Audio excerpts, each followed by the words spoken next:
3 اہم کمیٹیوں بشمول طالبان تعزیرات کمیٹی، انسداد دہشت گردی کمیٹی اور لیبیا تعزیرات کمیٹی کی سربراہی کرنے کو کہا گیا ہے۔ اس بات کا انکشاف اقوام متحدہ میں بھارت کے مستقل مندوب ٹی ایس تیرومورتی نے ٹویٹر اکاؤنٹ پر اپنے ایک ویڈیو میں کیا ہے۔ بھارت کی طرف سے اقوام متحدہ کے سلامتی کونسل کی 3 اہم کمیٹیوں کی سربراہی کے بارے میں تاحال پاکستان کا کوئی رد عمل سامنے نہیں آیا ہے، لیکن بعض تجزیہ کاروں کا کہنا ہے کہ بھارت کو ایک ایسی کمیٹی کی سربراہی کرنا مناسب نہیں ہے جبکہ بھارت اور طالبان کے درمیان تعلقات کبھی بھی خوشگوار نہیں رہے ہیں، اور دوسری طرف پاکستان جو افغان امن عمل میں اہم کردار ادا کر رہا ہے، اس کے تعلقات بھی بھارت کے ساتھ تناؤ کا شکار ہیں۔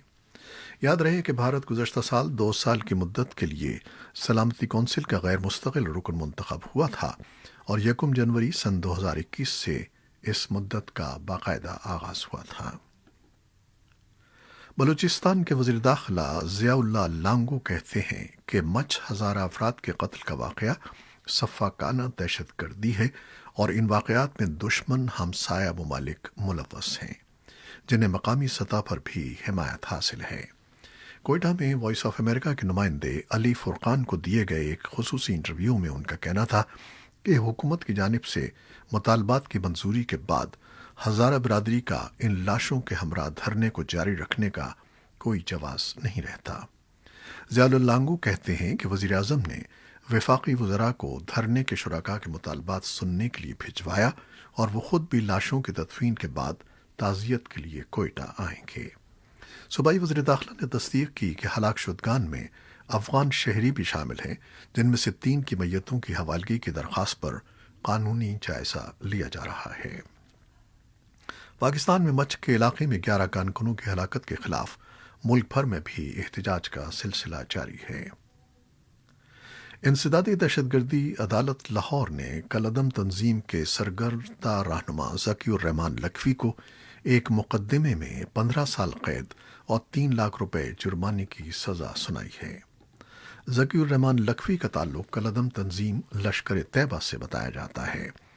ملزم نے کیس کی سماعت کے دوران لگائے جانے والے الزامات کی صحت قبول کرنے سے انکار کرتے ہوئے عدالت میں موقف اختیار کیا کہ ان کے خلاف بے بنیاد اور جھوٹا مقدمہ قائم کیا گیا ہے۔ واضح رہے کہ اقوام متحدہ کے سیکورٹی کونسل نے ذکی الرحمان لکھوی کا نام دسمبر سن 2008 میں لشکر طیبہ اور القاعدہ سے تعلق کی بنیاد پر دہشت گردوں کی فہرست میں شامل کیا تھا۔ اور اب کرونا وائرس سے متعلق خبریں۔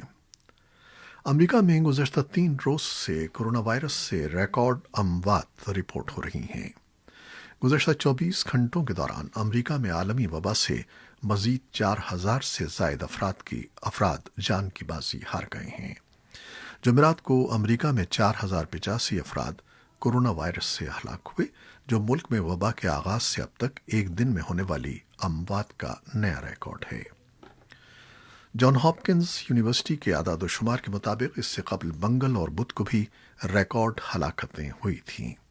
منگل کو 3700 سے زائد افراد اور بدھ کو 3854 افراد کورونا وائرس کی وجہ سے ہلاک ہوئے تھے۔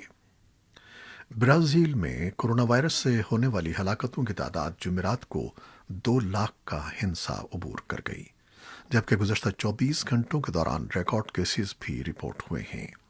خبر رساں ادارے AFP کے مطابق برازیل میں جمعرات کو 87,843 نئے کیسز رپورٹ ہوئے ہیں، جبکہ 1,524 افراد کورونا وائرس سے ہلاک ہوئے ہیں۔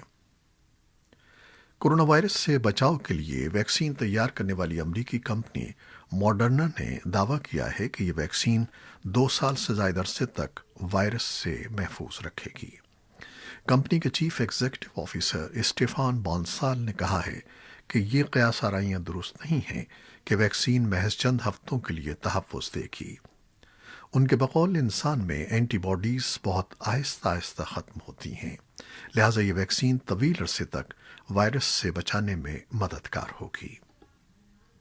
جاپان کے حکام نے دارالحکومت ٹوکیو اور اس کے 3 مضافاتی علاقوں میں کورونا کے بڑھتے ہوئے کیسز کے پیش نظر ہنگامی حالت نافذ کر دی ہے۔ حکام کا کہنا ہے کہ 1 ماہ کے لیے لگائی گئی ایمرجنسی کی میعاد 7 فروری کو ختم ہوگی۔ جاپان میں جنوری کے اختتام پر ویکسینیشن مہم شروع کیے جانے کا امکان ظاہر کیا جا رہا ہے۔ آسٹریلیا سے تعلق رکھنے والی کلیئر پولوساک مردوں کے کرکٹ ٹیسٹ مقابلے میں فرائض انجام دینے والی پہلی خاتون امپائر بن گئی ہیں۔ جمعرات کو انہوں نے آسٹریلیا اور بھارت کے درمیان ہونے والے میچ میں چوتھے امپائر کی حیثیت سے فرائض انجام دیے۔ ٹیسٹ میچ میں چوتھے امپائر کے فرائض میں پچ کی تیاری اور سامان کی تبدیلی کے ساتھ ساتھ فیلڈ امپائروں کی مدد کرنا بھی شامل ہے۔ پولوساک پہلی خاتون تھیں جنہوں نے مردوں کے ون ڈے انٹرنیشنل میں فیلڈ میں اس وقت فرائض انجام دیے تھے جب نمیبیا نے اپریل سن 2019 میں ونڈاک میں عمان کی میزبانی کی تھی۔ تاہم کلیئر پولوساک کی سڈنی کرکٹ گراؤنڈ میں خدمات کا آغاز اس وقت تک محدود رہے گا جب تک کہ ان کے ساتھی امپائرز میں سے کوئی ایک گراؤنڈ میں کسی سبب اپنے فرائض کی انجام دہی سے قاصر ہو۔ کورونا وائرس کی وجہ سے سخت سفری پابندیوں کے نتیجے میں بھارت کے مقابل 4 میچوں کی سیریز کے لیے امپائرنگ ٹیم کو خصوصی حیثیت حاصل ہو گئی ہے۔